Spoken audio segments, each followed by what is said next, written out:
Shakespeare کے ڈرامے Othello کی کہانی، ترجمہ اور تلخیص سردار احمد۔ وینس کے ایک مالدار سینیٹر بربینشیو کی خوبصورت لڑکی کا نام ڈیسڈیمونا تھا۔ کچھ تو اس کی بہت سی صفتوں کی وجہ سے اور کچھ زیادہ جہیز ملنے کی امید میں بہت سے اچھے گھرانے کے لوگ شادی کے خواہش مند تھے، لیکن ان میں سے اس لڑکی کو کوئی پسند نہ آیا۔ وہ جسم کی وجاہت سے زیادہ ذہن و دماغ کی صفتوں کی قائل اور قدردان تھی۔ وہ ایک کالے رنگ کے سپاہی سے محبت کرنے لگی جو اس کے باپ کا منہ لگا ہوا تھا اور اس کے گھر آیا جایا کرتا تھا۔ جس شخص کو ڈیسڈیمونا نے منتخب کیا وہ کالے ہونے کو چھوڑ کر باقی ہر طرح موزوں تھا۔ اس کا نام اوتھیلو تھا۔ اوتھیلو اعلیٰ اور اچھے خاندان اور باپ اور ماں دونوں کی طرف سے ایک اچھی نسل سے تعلق رکھتا تھا۔ اس کا حسب اور نسب دونوں میں کوئی کمی نہ تھی، کیونکہ شادی کے وقت اگر ان باتوں کا خیال نہ کیا جائے تو بعد میں پچھتانا ہی ہاتھ آتا ہے۔ اوتھیلو ایک بہادر سپاہی کی حیثیت سے ترکوں سے جنگ لڑ چکا تھا اور وینس کی سرکاری ملازمت میں جرنیل کے عہدے پر مامور تھا اور ہر طرح معتبر شمار کیا جاتا تھا۔ وہ ملکوں سیاحی بھی کر چکا تھا اور جیسا کہ عورتوں کا طریقہ ہے، ڈیسڈیمونا اس کے کارناموں کا ذکر سن کر بہت خوش ہوا کرتی تھی۔ اوتھیلو اپنی بری اور بحری فتوحات اور اس میں پیش آئے ہوئے خطرات کا بیان اپنے منہ سے جب کرتا تو بڑی دلچسپی پیدا ہو جاتی۔ کسی فصیل کے شگاف میں داخل ہونے اور کسی توپ کے دہانے تک جانے میں موت سے بال بچنے کے واقعات وہ خوب بیان کرتا۔ وہ بتاتا کہ کس طرح ایک جگہ دشمنوں نے اسے گرفتار کر کے غلاموں کی طرح فروخت کر ڈالا اور اس ملک میں اسے ادنا کام کرنے پڑے، لیکن اپنی عقل مندی سے وہ بھاگ نکلنے میں کامیاب ہو گیا۔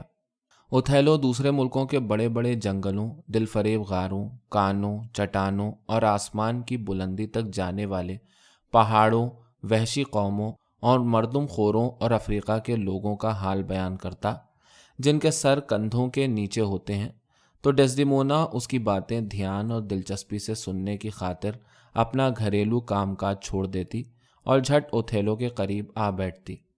ایک دن ڈیسڈیمونا کی درخواست پر اس نے اپنی جوانی کے افسوسناک صدمات کا ایسا ذکر کیا کہ عرصے تک وہ روتی رہی۔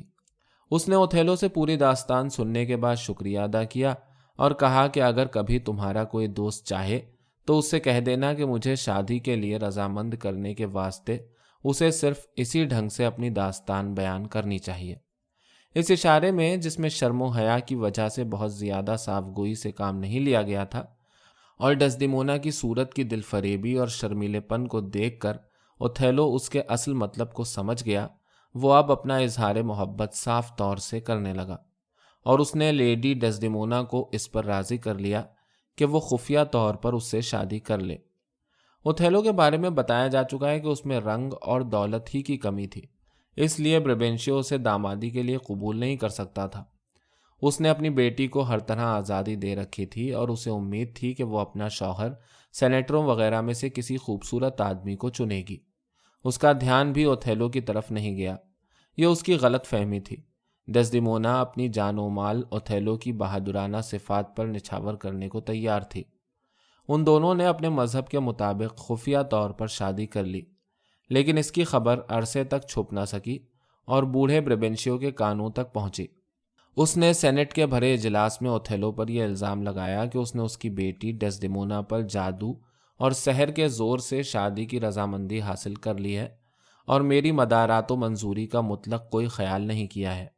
یہ باتیں چل ہی رہی تھیں کہ قبرص پر ترکوں کے حملے کی خبر موصول ہوئی اور معلوم ہوا کہ ترک فوجیں قبرص کو وینس کے قبضے سے چھین لینا چاہتی ہیں اور اس غرض سے ان کا سمندری بیڑا جزیرہ قبرص کی طرف بڑھ رہا ہے، اور اس حالت میں ملک کو اوتھیلو جیسے بہادر جرنیل کی ضرورت پیش آئی تاکہ اس کے ذریعے قبرص کو بچایا جا سکے۔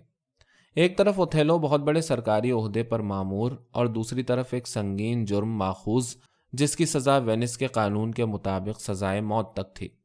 اوتھیلو پر الزام لگانے میں بوڑھا بربینشیو غم و غصے کی وجہ سے کوئی مدلل اور ٹھوس بات نہ کہہ سکا، حالانکہ اس کا بیان اجلاس کے ممبران نے بڑی غور اور توجہ سے سنا۔ وہ اعتدال کو ترک کر کے ثبوت کے بجائے امکانات کی بات کرنے لگا، جس کا اثر لوگوں پر کم ہوا، کیونکہ جب اوتھیلو بلایا گیا تو اس نے اپنی جادو بیانی کے ساتھ داستان عشق اور وہ واقعات جن سے ڈیسڈیمونا متاثر ہوئی تھی دہرائے، جس سے ثابت ہو گیا کہ اس نے کوئی جادو نہیں کیا، اس کا جادو اور منتر اس کی وہ پرلطف داستان بیان کرنے کی قابلیت ہے جس سے عورتوں کے کان ادھر متوجہ ہو جاتے ہیں۔ اوتھیلو کے بیان کی تصدیق خود ڈیسڈیمونا نے بھی کر دی، جو عدالت میں حاضر تھی۔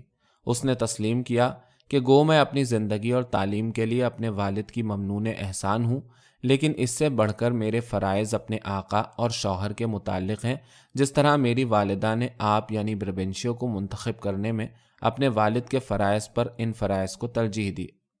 ان حالات میں بوڑھے بربنشیو کے لیے کوئی چارہ نہ رہا۔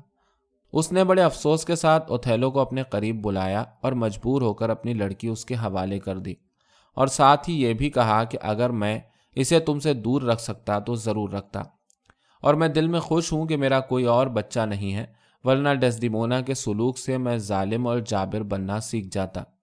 اس مشکل کے حل ہونے کے بعد اوتھیلو قبرص کی جنگ کی تیاری میں مشغول ہو گیا، اور اس کی عزت کی خاطر اسے جانے کی اجازت بھی خوشی کے ساتھ ڈیسڈیمونا نے دے دی اور خود بھی اس کے ساتھ قبرص پہنچی۔ اوتھیلو اور اس کی بیوی ڈیسڈیمونا جب قبرص پہنچے تو معلوم ہوا کہ ترکی کا بیڑا جو سمندر میں جنگ کے لیے آ رہا تھا ایک طوفان میں گھر کر فنا ہو چکا ہے، اور اب قبرص کو فوری کوئی خطرہ نہیں ہے۔ اس طرح ترکوں کی جنگ سے تو سب بچ گئے، لیکن ڈیسڈیمونا کے خلاف ایسے دشمن حسد سے پیدا ہونے والے تھے جو ترکوں سے زیادہ خوفناک تھے۔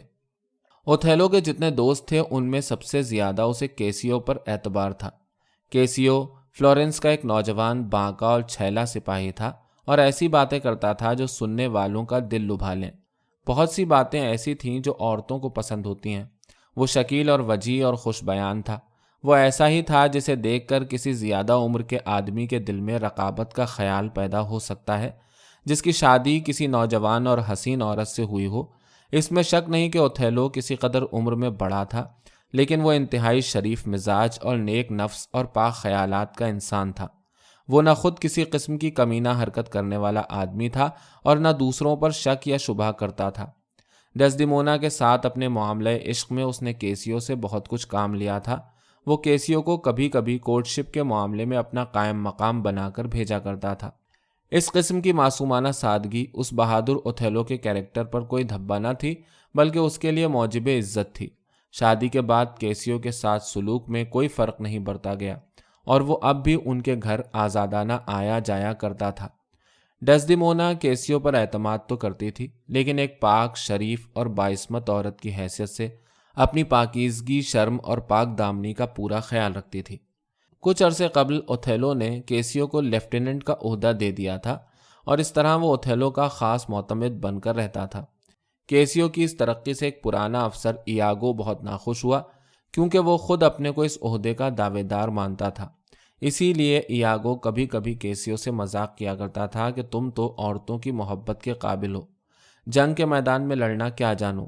ایاگو صرف کیسیو سے ہی نفرت نہیں بلکہ اوتھیلو سے بھی نفرت کرتا تھا۔ اس کی ایک وجہ تو وہ رعایت تھی جو اوتھیلو نے کیسیو کو عطا کر دی تھی، دوسری وجہ یہ تھی کہ ایاگو کے دل میں ایک وہم یہ سما گیا تھا کہ اوتھیلو اس کی بیوی ایمیلیا سے محبت کرتا ہے۔ ایاگو کا افترا پرداز دماغ ایسی خوفناک ترکیبیں سوچا کرتا تھا جس سے وہ کیسیو، اوتھیلو اور ڈیسڈیمونا تینوں کو تباہ کر سکے۔ ایاگو بڑا چال باز آدمی تھا۔ وہ انسانی فطرت سے بھی آگاہ تھا۔ وہ جانتا تھا کہ رقابت کی تکلیف ذہن انسانی کو شدید چوٹیں اور اذیتیں پہنچاتی ہے، اور ذہنی تکلیف جسمانی تکلیف کے عذاب سے کئی درجہ زیادہ ہوتی ہے۔ رقابت کی تکلیف ناقابل برداشت ہوتی ہے، اس لیے وہ اوتھیلو کے دل میں کیسیو کی طرف سے جلن پیدا کرنا چاہتا تھا، اور وہ چاہتا تھا کہ اس کا خاتمہ اوتھیلو یا کیسیو کی موت پر ہو تو اچھا ہے۔ جب اوتھیلو اور اس کی بیوی ڈیسڈیمونا جزیرہ قبرص پہنچے اور انہیں معلوم ہوا کہ ترکی کا بیڑا طوفان سے غرق ہو گیا ہے، تو سارے جزیرے میں خوشی کی لہر دوڑ گئی اور تعطیل منائی گئی۔ دعوتیں اور شراب نوشی کی دھوم مچی، اور سیاہ اوتھیلو اور اس کی لیڈی حسین ڈیسڈیمونا کے نام پر جامع صحت تجویز ہونے لگے۔ اس رات کو گارد کی نگرانی کیسیو کے سپرد تھی، اور اسے اوتھیلو کا حکم تھا کہ سپاہیوں کو زیادہ شراب پینے سے روکا جائے تاکہ کوئی فتنہ فساد نہ برپا ہو، جس سے قبرص کے باشندے ہم سے خفا ہو جائیں۔ ایاگو نے، جو موقع کی طاق میں رہتا تھا، خود کیسیو ہی کو شراب کے جام گیت گا گا کر پلانا شروع کر دیے۔ ایاگو نے ظاہری ایمانداری کا خول اپنے اوپر چڑھا رکھا تھا، اس لیے اس کا پہچان سکنا کیسیو کی طاقت کے باہر تھا۔ پھر ایاگو اپنے آپ کو ظاہری طور پر اوتھیلو کا وفادار اور کیسیو سے محبت رکھنے والا جتائے ہوئے تھا۔ شراب کے نشے میں کیسیو نے لیڈی ڈیسڈیمونا کی خوب تعریف کی اور اس کے نام کا جام صحت بار بار تجویز کرتا اور پیتا چلا گیا، یہاں تک کہ ایاگو نے شراب کے ذریعے اس کے ہوش و حواس کا سرمایہ بالکل برباد کر ڈالا۔ اور جب ایک دوسرے آدمی نے، جسے ایاگو نے اسی مقصد سے تیار کیا تھا، کیسیو کو کچھ چھیڑا تو دونوں میں تلواریں نکل آئیں۔ ایک لائن افسر مونٹانو بھی لڑائی ختم کرانے میں زخمی ہوا۔ شور و غل، آفت اور خبر ادھر ادھر خوب ایاگو نے پھیلائی اور اچانک قلعے کا گھنٹا بجوا دیا، جس کا مطلب تھا کہ فساد نہیں بلکہ غدر ہو گیا ہے۔ یہ آواز سنتے ہی اوتھیلو بیدار ہوا اور موقع واردات پر جا پہنچا۔ کیسیو کا نشہ بالکل نہیں ختم ہوا تھا۔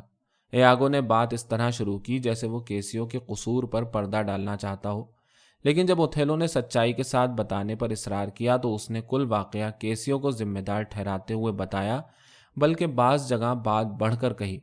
نتیجے میں اوتھیلو نے، جو ڈسپلن، ضبط اور پرہیز کا بڑا پابند تھا، کیسیو سے لیفٹیننٹ کا عہدہ واپس لے لیا۔ ایاگو کا پہلا وار کامیاب ہوا اور اسے تسکین ہوئی، لیکن اس کی فطرت ابھی کچھ اور چاہتی تھی۔ کیسیو اپنی بدنصیبی کی وجہ سے بالکل سنجیدہ ہو چکا تھا۔ اس نے اپنے ظاہری دوست ایاگو سے اپنی بے وقوفی پر اظہار افسوس کیا کہ وہ کیسے اس رات انسان سے حیوان بن گیا اور تباہی کے غار میں چلا گیا۔ اب اوتھیلو سے کس منہ سے وہ معافی مانگے؟ وہ خود اپنے آپ سے نفرت کر رہا تھا۔ ایاگو نے ان باتوں کو ٹالنا چاہا اور کہنے لگا کہ اگر میں بھی تمہاری جگہ ہوتا تو اسی طرح شراب پیتا۔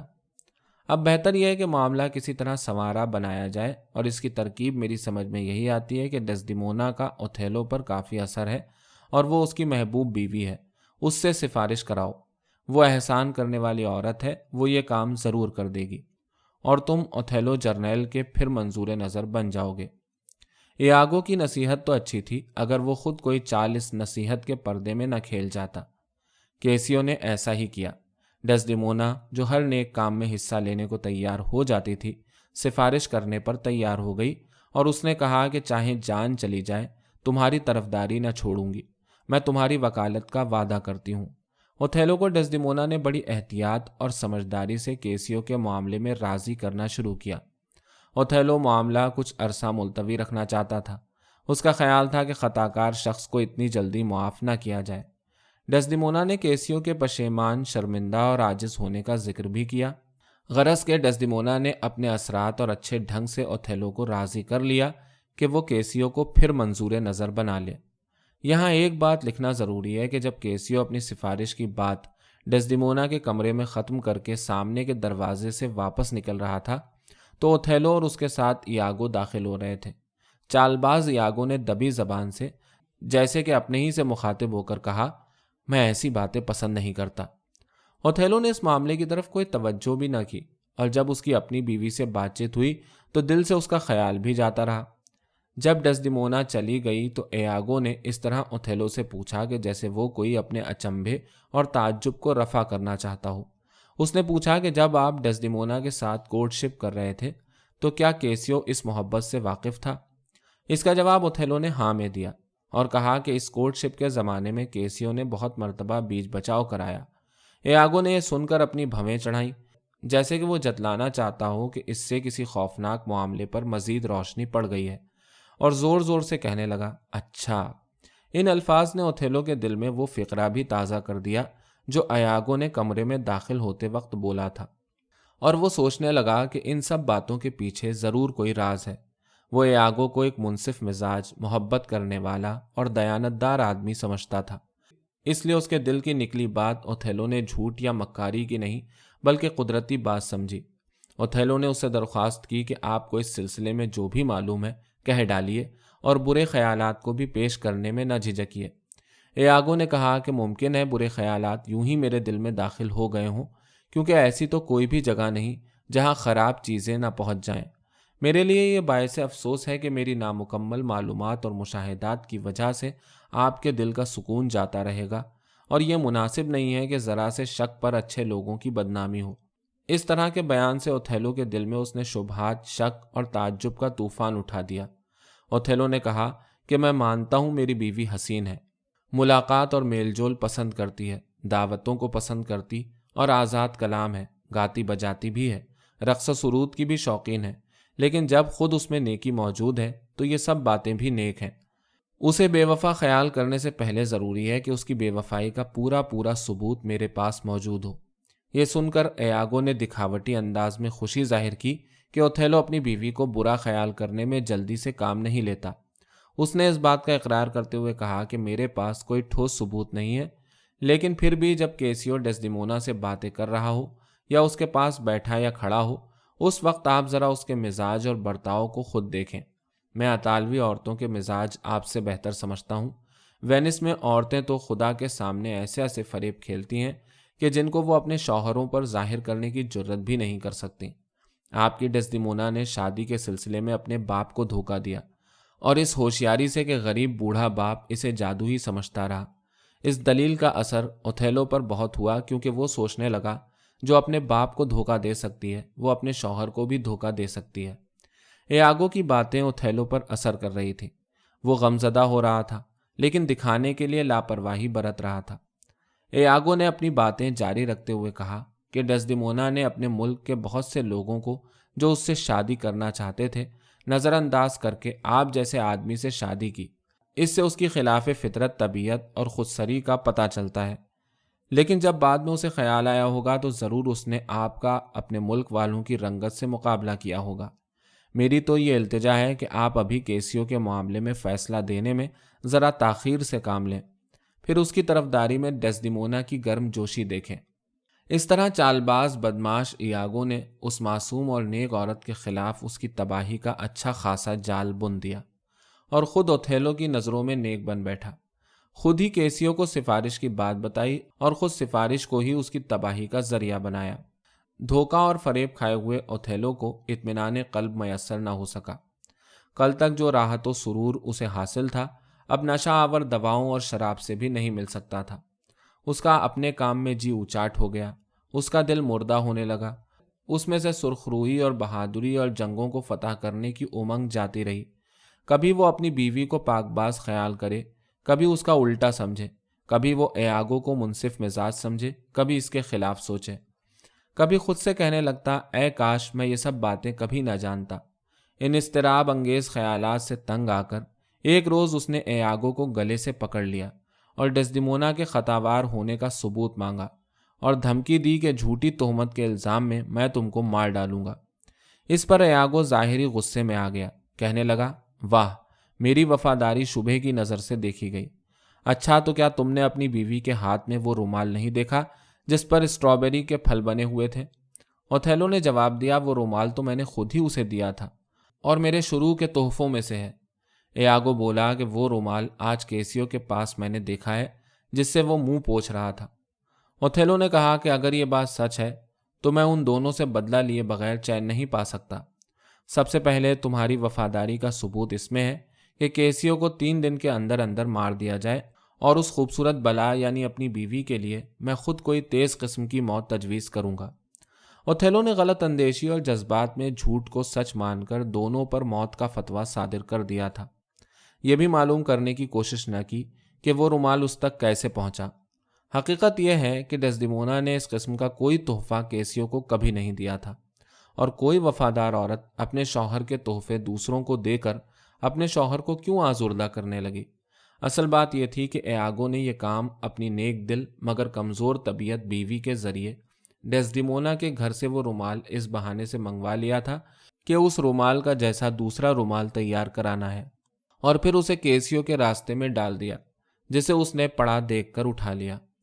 اوتھیلو گھر میں گیا اور اس نے سر میں درد کا بہانہ کیا، یا ہو سکتا ہے ذہنی تکلیف سے اسے درد ہو بھی رہا ہو، اور کن پٹیوں پر باندھنے کو رومال ڈیسڈیمونا سے طلب کیا۔ وہ ایک رومال لے آئی۔ اوتھیلو نے وہ رومال مانگا جس پر اسٹرابیری کے پھل بنے ہوئے تھے۔ وہ گھر میں موجود نہ نکلا۔ وہ تو جیسا کہ بیان کیا جا چکا ہے چوری کرا لیا گیا تھا۔ ڈیسڈیمونا کو کچھ بھی یاد نہیں آ رہا تھا کہ وہ رومال اس نے کہاں رکھ دیا ہے۔ اوتھیلو بولا کہ یہ تو تمہاری سراسر لاپرواہی ہے۔ وہ رومال میری ماں کی نشانی تھا جسے ان کو ایک جادوگرنی نے دیا تھا۔ اس میں یہ تاثیر تھی کہ جس کے پاس رہتا تھا اس کا شوہر اس سے بہت محبت کرتا تھا، اس لیے میں نے تمہیں دیا تھا۔ ڈیسڈیمونا بولی کہ کیا سب کچھ تم صحیح کہہ رہے ہو؟ اس پر اوتھیلو بولا ہاں بالکل صحیح ہے، وہ جادو کا رومال ہے، ایک جادوگرنی نے 200 سال پہلے ریشم سے تیار کیا تھا اور اسے کنواری لڑکیوں کے دلوں کی ممی یعنی حنوط شدہ لاش میں رکھ کر رنگا گیا تھا۔ ڈیسڈیمونا نے رومال کی جو یہ سب تاثیر سنی تو خوف سے پریشان ہو گئی۔ وہ سوچنے لگی کہ کہیں وہ اپنے شوہر کی محبت سے بھی ہاتھ نہ دھو بیٹھے۔ اسی دوران اوتھیلو نے ذرا سختی سے دوبارہ سہ بارہ رومال مانگنا شروع کیا۔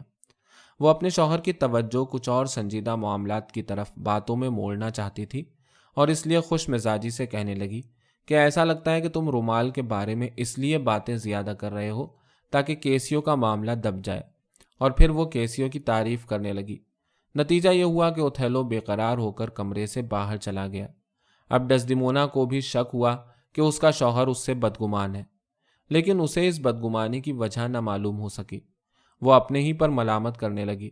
وہ سمجھی کہ شاید وینس سے آئی ہوئی کسی بری خبر یا ملکی مشکلات سے اوتھیلو کا دل پریشان ہے، اسی لیے اس کے مزاج میں شیرینی اب نہیں پائی جاتی۔ پھر وہ اپنے دل میں سوچنے لگی کہ مرد فرشتے نہیں ہوتے۔ جس وعدے کے وفا کرنے کا اظہار وہ شادی کے دن کرتے ہیں، ہم کو شادی کے بعد اس کے پورے ہونے کی امید نہیں رکھنی چاہیے۔ پھر وہ اپنے آپ کو ہی برا بھلا کہنے لگی۔ ان دونوں کی ملاقات اس واقعے کے بعد پھر ہوئی۔ اوتھیلو نے صاف صاف اپنی بیوی ڈیسڈیمونا پر بے وفائی کا الزام لگا دیا۔ اس نے کہا کہ تم کسی اور سے محبت کرتی ہو، لیکن آدمی کا نام نہیں بتایا۔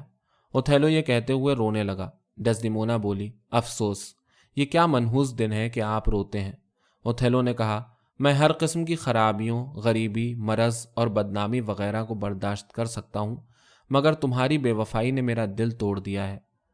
جب وہ باہر چلا گیا تو ڈیسڈیمونا اپنے اوپر لگے ہوئے اس جھوٹے الزام پر حیران رہ گئی۔ اس پر ایک طرح کی بے ہوشی طاری ہونے لگی۔